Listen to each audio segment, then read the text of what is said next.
టమాటా పుదీనా కొబ్బరి పచ్చడి.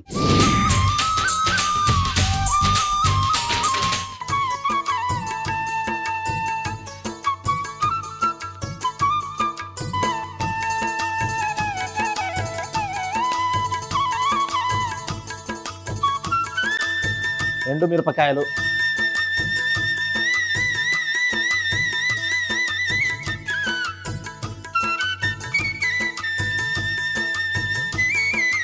కాయ మినపప్పు, పచ్చిశనగపప్పు,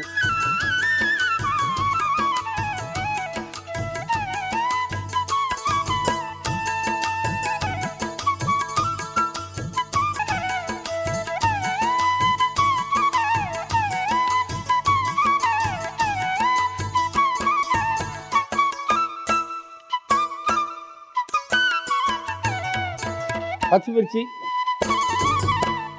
పసుపు, చింతాపండు, కరివేపాకు,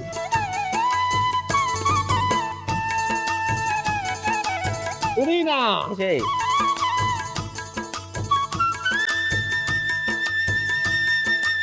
కల్లుప్పు. కల్లుప్పు ఎంత వేయమంటావు? 2 స్పూన్లు చాలు కదా. చూపెట్టు, ఇదిగో సరిపోదు.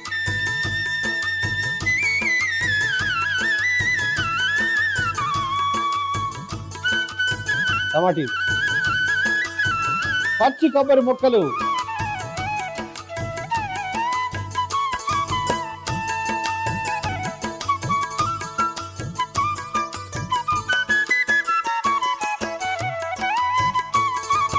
కాసేపు మగ్గనియాలి, మూత పెట్టి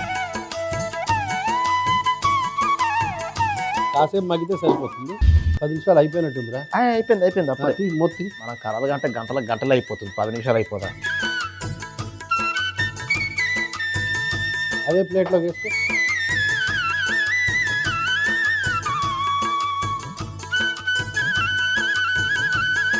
వెళ్ళి బరకగా ముద్ద చేసుకుని వస్తే చట్నీ రెడీ. కానీ టేస్ట్ ఉంటుందిరా, మామూలు పోయిరా. బరకగా వేసుకొని వస్తా.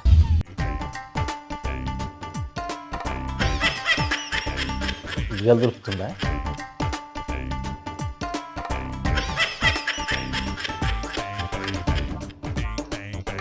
అబ్బాయి ఈత కొడుతుంటే నువ్వు ఏగలుతావు. ఈగలు కదా నువ్వు తోలుతుంది. ఈత కొడుతుంటే ఏగలుతావుట్రా. అలా ఇట్లా అంటుంటేను.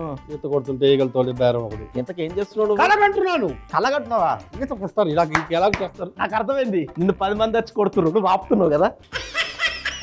ఈత కొడుతున్నారా? అర్థం చేసుకోరా. ఈత కొడుతున్నావా? ఇలా మనుషులు ఇట్లా అంటారా? పైన అంటారా? ఆ అరిటాకు పరిచిన పింగాణి పాత్ర అందుకో. అరిటాకు పరిచిన పింగాణి పాత్ర. ఈ చట్నీ అందులో వేసాయి. మంచి టమాటా కొబ్బరి వేసాయి. ఎంత బాగుంటుంది తెలుసా కాంబినేషన్. టమాటా పుదీనా కొబ్బరి పచ్చడి ఎలా తయారు చేస్తారు? టమాటా పుదీనా కొబ్బరి పచ్చడి ఎలా తయారు చేశానంటే, ముందుగా మూకుడులో 4 గరిటెల నూనె వేసి వేడెక్కిన తర్వాత ఎండుమిరపకాయలు, చాయ మినపప్పు, పచ్చిశనగపప్పు వేసి బాగా వేయించి అందులోని పచ్చిమిర్చి, పసుపు, చింతపండు, కరివేపాకు, పుదీనా, కల్లుప్పు, టమాటా ముక్కలు, పచ్చి కొబ్బరి ముక్కలు కూడా వేసి బాగా కలిపి మూత పెట్టి ఒక 10 నిమిషాలు మగ్గనివ్వాలి. ఆ తర్వాత ఆ మిశ్రమాన్ని రుబ్బుకొని ఒక ప్లేట్లోకి తీసుకుంటే టమాటా పుదీనా కొబ్బరి పచ్చడి రెడీ.